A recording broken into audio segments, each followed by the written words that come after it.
नमस्कार सभी को। अब हम इंटर डिपार्टमेंटल ट्रांसफर से रिलेटेड क्वेश्चन देखेंगे। डिपार्टमेंटल अकाउंटिंग का क्वेश्चन इस तरह से है। Rubber company is running two departments, tyres and tubes. On March 31st, 2015, the following information was calculated from its accounting books. Tyre department, tube department का stock on 1 April 2020 consider करेंगे हम यहाँ पर 25,000, 20,000, purchase 3,25,000, 4,55,000, sales 5 lakh, 7,50,000, average rate of GP on sales on in 13-14 की 19-20 लेंगे यहाँ पर, sorry 19-20 18-19 ले लेंगे, 40% and 50%, rent and taxes 5,000 and 7,000, salaries and wages 16,000 and 20,000, advertisement 2,000, 8,000। तो ये जो एवरेज रेट ऑफ जीपी है ये लास्ट ईयर का जीपी कंसिडर करेंगे, क्योंकि पुराने ईयर लिखा हुआ है, इसमें हम 2020 कंसिडर कर रहे हैं। Other information are miscellaneous expenses are rupees 4,500, which are to be apportioned in the ratio of 4:5 between tires and tubes department. Second point है, closing stock of tires department is 50,000, which includes rupees 10,000 purchased from tubes department. Closing stock of tubes department is rupees 1 lakh, which includes rupees 15,000 purchased from tires department. आप देखें यहाँ पर दोनों ही department आपस में एक दूसरे को जो माल है वो ट्रांसफर करते हैं, तो जो भी inter departmental transfer one way नहीं है, टू वे है। In the opening stock of the both tyres and tubes department, goods of rupees 5,000 and rupees 7,500 respectively are included, which are received from the inter departmental transactions, and interdepartmental transfers are done between the two departments at market price. ये हमें information दी हुई है, इसके base पर हम इसको solve करना शुरू करते हैं। Trading and PNL account.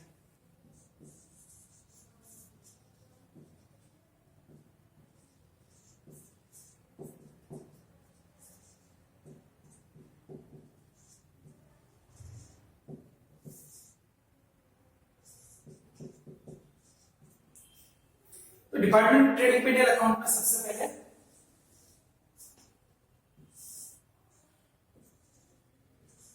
To opening stock, दो डिपार्टमेंट है, tyre department and tubes department.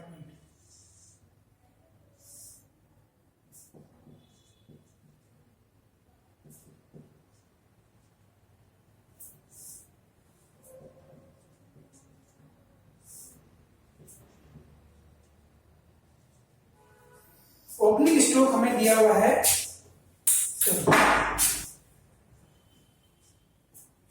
As on 1 April. Opening stock जो बताया हुआ है वो है 25,000 टू 20,000।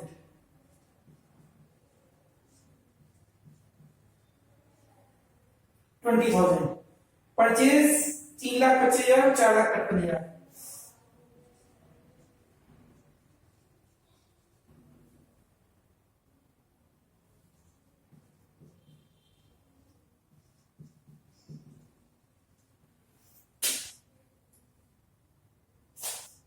सेल्स दी हुई है बाई सेल्स 5 लाख और 7.5 लाख रुपए।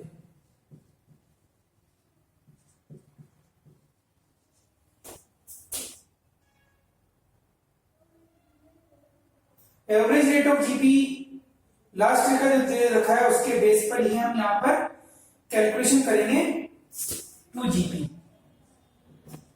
क्योंकि जीपी और क्लोजिंग स्टॉक दोनों ही नहीं है। लेकिन जीपी के बारे में हमें सूचना दे रखी है कि जीपी 40% तो है टायर डिपार्टमेंट में और 50% है ट्यूब डिपार्टमेंट में।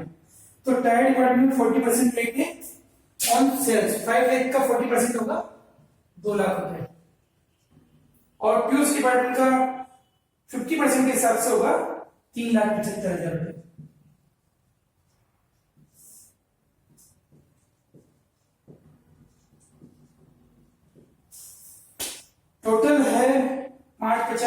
850।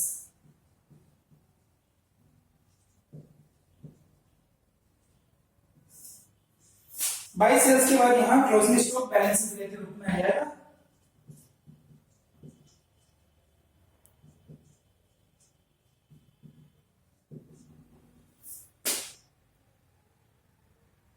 वैसे इन्होंने क्लोजिंग स्टॉक का अमाउंट भी ऑलरेडी फर्दर इंफॉर्मेशन में दिया हुआ है, अदरवाइज बैलेंसिंग के रूप में ले लेते हैं।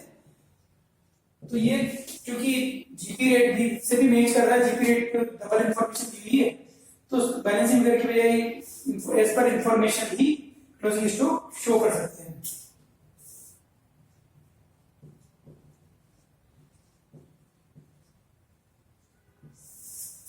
इसके बाद हम नेक्स्ट लेंगे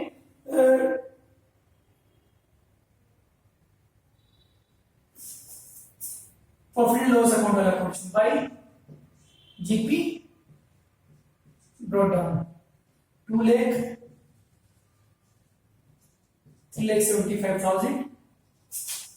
एक्सपेंसेस आएंगे, जो एक्सपेंसेस की सूचना दी हुई है। कॉमन एक्सपेंसेस जो अपॉर्चुनिटी का यहाँ कोई बेसिस की जरूरत नहीं है, ऑलरेडी इन्होंने दिए हुए हैं। Rent and taxes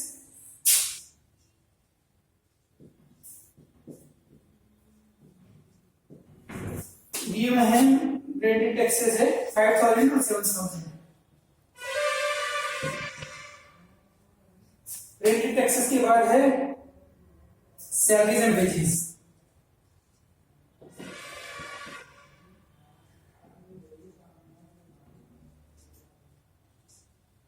salaries and wages जो है ये है 16,000 और 20,000 रुपए।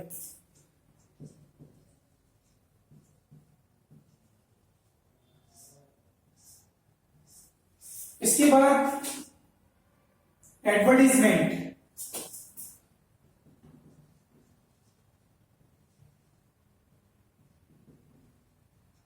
एडवर्टाइजमेंट का जो एक्सपेंसेस है वो है 2,000 और 8,000 रुपए।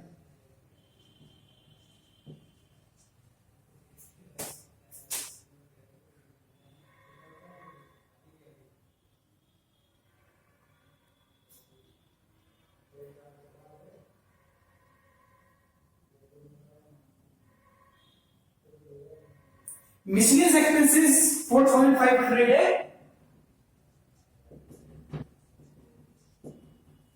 4,500 है जो दोनों में 4 और 5 के अनुपात में बांटना है।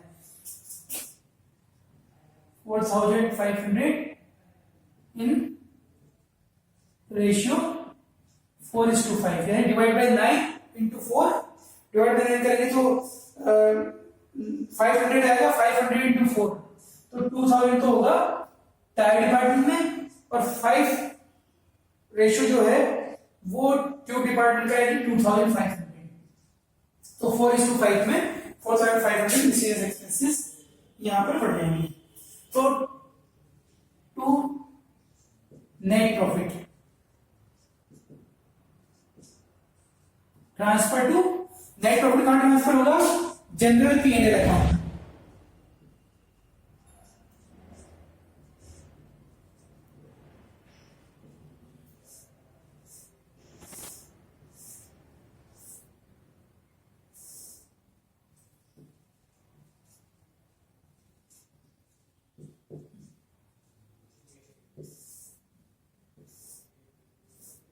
यहां पर जो नेट प्रॉफिट है वो बैलेंस शीट में ऊपर जाएगा। 2 लाख में से 5,000, 16,000, 21,000, 21,000, 25,000 माइनस करेंगे तो ये नेट प्रॉफिट रहेगा 1,75,000, 1,75,000 रुपए।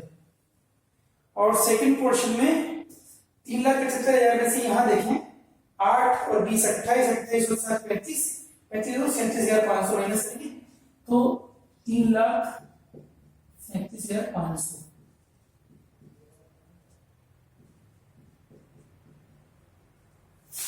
अब हम यहां देखते हैं कि जो हमारे पास सूचना दी गई थी फर्दर इंफॉर्मेशन, उसमें जो प्रॉफिट पोर्शन शामिल है आपस में इंटर डिपार्टमेंटल ट्रांसफर के कारण, वो यहां पर हम उसको जनरल P&L अकाउंट में एडजस्टमेंट करेंगे। जैसे हमने पहले डिस्कशन किया था, थ्योरी पोर्शन का जो PDF हमने प्रोवाइड करवाई है उसमें आपको बताया था कि स्टॉक रिजर्व या प्रोविजन फॉर अनरिलीज प्रॉफिट बनाकर इसे हम जनरल P&L अकाउंट में शो करेंगे। अब हम जनरल P&L अकाउंट तैयार करेंगे।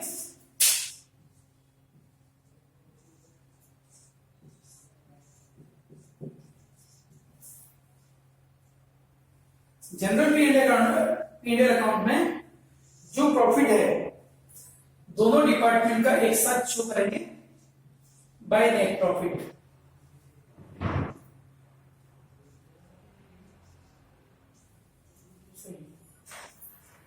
दो डिपार्टमेंट से, एक टायर डिपार्टमेंट, दूसरा ट्यूब डिपार्टमेंट।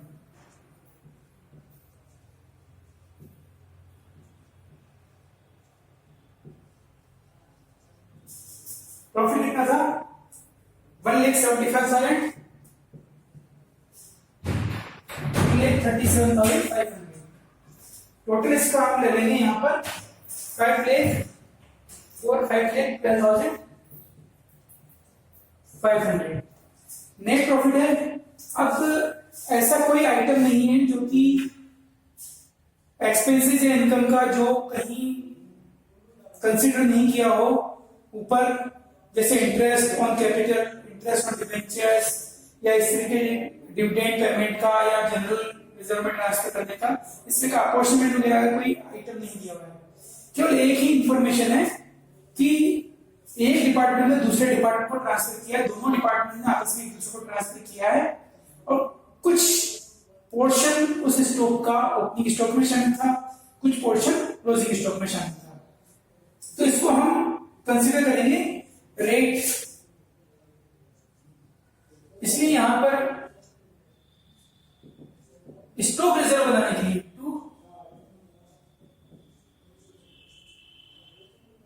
स्टॉक रिजर्व दोनों डिपार्टमेंट का बनाएंगे।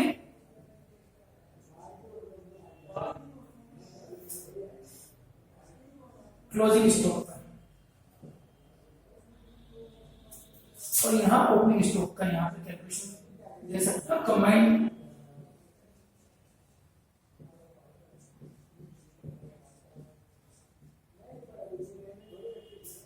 Opening stock.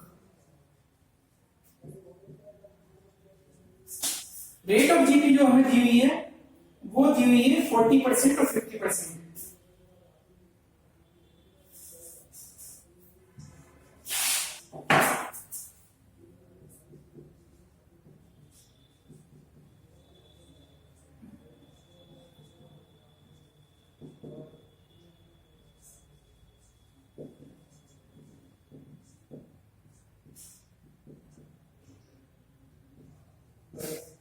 जैसे हमने देखा था ट्रेडिंग अकाउंट बनाते टाइम कि यदि क्लोजिंग स्टॉक का जो इंफॉर्मेशन दी हुई थी उसको कंसीडर करते, नेट प्रॉफिट जीपी रेट नहीं दी होती तो भी हम जीपी रेट निकालते। जीपी रेट 2 लाख रुपए प्रॉफिट हुआ था 5 लाख रुपए की सेल्स पर टायर डिपार्टमेंट में, और ट्यूब डिपार्टमेंट में 3 लाख का प्रॉफिट हुआ था 7.5 लाख की सेल्स पर।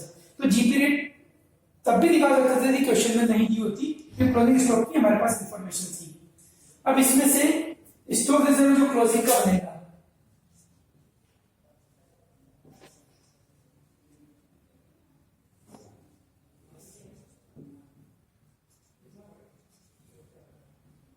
क्लोजिंग स्टॉक रिजर्व जो है वो बनेगा, हम देखें कि टायर डिपार्टमेंट के पास कुल मिलाकर कितना स्टॉक था। क्वेश्चन में दिया हुआ है टायर डिपार्टमेंट के पास 10,000 का स्टॉक क्लोजिंग में था और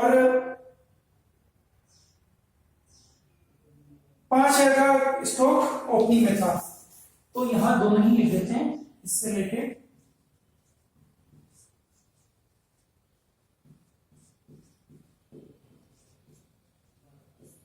ओपनिंग स्टॉक यहां 10,000 का स्टॉक था क्लोजिंग में, 5,000 का ओपनिंग स्टॉक था।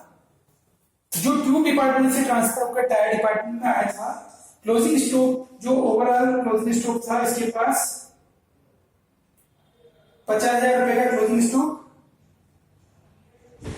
उसमें 10,000 रुपए की परचेज ट्यूब डिपार्टमेंट से की थी इसने। और इसी तरह से 5,000 रुपए का स्टॉक टायर डिपार्टमेंट ने ट्यूब डिपार्टमेंट से ओपनिंग स्टॉक में जो शामिल था 5,000 रुपए का। ट्यूब डिपार्टमेंट की पोजीशन में दिया हुआ है 1 लाख रुपए के स्टॉक में से 15,000 रुपए का स्टॉक टायर डिपार्टमेंट से परचेज किया हुआ था, और ओपनिंग स्टॉक में शामिल था 7,500 रुपए का स्टॉक।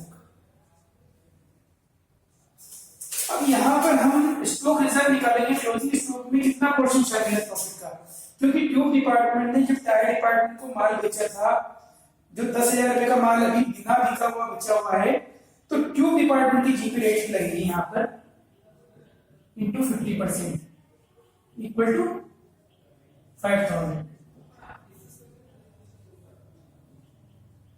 2500। ओपनिंग स्टॉक पर जो स्टॉक रिजर्व रहेगा टायर डिपार्टमेंट के लिए वो 2,500, और क्लोजिंग स्टॉक पर स्टॉक रिजर्व रहेगा 5,000 रुपए। और इसी तरह से यहाँ ट्यूब डिपार्टमेंट के पास जो स्टॉक बचा हुआ क्लोजिंग वो टायर डिपार्टमेंट से होके आया है, टायर डिपार्टमेंट से इंटर डिपार्टमेंट ट्रांसफर के रूप में आया है, और टायर डिपार्टमेंट की जीपी रेट थी 40%, तो यहाँ पर 40% स्टॉक रिजर्व में ट्रांसफर करेंगे, और यहाँ 15,000 का 40% यानी 6,000, 7,500 का 40% यानी 3,000। अब इसमें आप देखें 5,000 रुपए और 6,000 क्लोजिंग स्टॉक जो है उस पर रिजर्व रहेगा 5,000 तो टायर डिपार्टमेंट का और 6,000 रुपए ट्यूब डिपार्टमेंट का, तो कुल मिलाकर 11,000 रुपए stock reserve on closing stock. और ओपनिंग स्टॉक पर जो स्टॉक रिजर्व था उसको पिछले साल से कैरी फॉरवर्ड होकर ये आएगा, और ये तो कैरी डाउन होगा, और ये ब्रोट डाउन हुआ है लास्ट ईयर से, तो इसको टायर डिपार्टमेंट का 2,500 और 3,000 कुल मिलाकर 5,500। और इसको अल्टरनेट तरीका ये रहेगा कि इसको नेट करके भी शो कर सकते हैं, 5,000 माइनस 2,500 और यहां पर नेट 3,000। तो ये क्योंकि क्लोजिंग स्टॉक पर ज्यादा आ रहा है स्टॉक रिजर्व, इसलिए डेबिट साइड में इसको यहां पर शो कर सकते हैं, टायर डिपार्टमेंट 2,500 और ट्यूब डिपार्टमेंट 3,000। अल्टरनेट ओपनिंग और क्लोजिंग स्टॉक का स्टॉक रिजर्व अलग अलग शो नहीं करते हैं, तो अल्टरनेटिवली हम डेबिट साइड में क्लोजिंग स्टॉक का स्टॉक रिजर्व ज्यादा आने के कारण इधर दिखाएंगे, और यदि ओपनिंग स्टॉक का स्टॉक रिजर्व ज्यादा होता है तो यहां पर शो कर सकते हैं, और उसके बाद जो नेट बचेगा वो net profit transfer to balance sheet.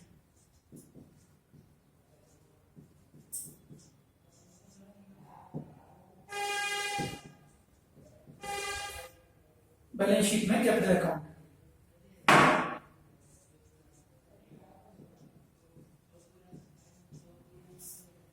Total stock का टोटल कर लेते हैं पहले।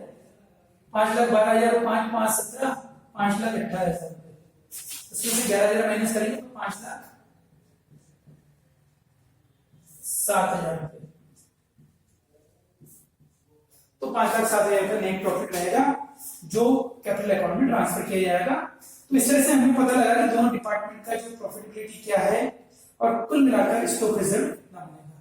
तो ये जो इंटर डिपार्टमेंट ट्रांसफर हुआ तो स्टॉक रिजर्व बनाना जरूरी है, और स्टॉक रिजर्व बनाकर ही नेट प्रॉफिट निकाला जा सकता है। आप देखेंगे पहले नेट प्रॉफिट 5,12,500 आया था डिपार्टमेंट से ट्रांसफर किया था, लेकिन जब स्टॉक रिजर्व क्रिएट किया गया है, जो पिछले साल से स्टॉक रिजर्व ब्रॉट डाउन हुआ था वो था 2,500 और 3,000 मिलाकर 5,500 रुपए, और जो इस साल नया क्रिएट होना है लास्ट में क्लोजिंग बैलेंस होना है 5,000 और 6,000, तो इस तरह से 11,000 रुपए का नया जनरेट हुआ है।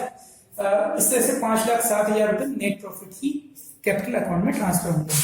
तो ये हमने इंटर डिपार्टमेंटल ट्रांसफर में एक क्वेश्चन देखा है, एक और क्वेश्चन हम और इसके प्रैक्टिस करेंगे ताकि इंटर डिपार्टमेंटल ट्रांसफर में जो प्रॉफिट इंक्लूड होता है वो उसका कैलकुलेशन किस तरह से हो सकता है। जब एक डिपार्टमेंट से दूसरे तीसरे में ट्रांसफर होता है या आपस में मिक्स होता है तो किस तरह से कैलकुलेशन होगा, ये नेक्स्ट क्वेश्चन में हम देखेंगे।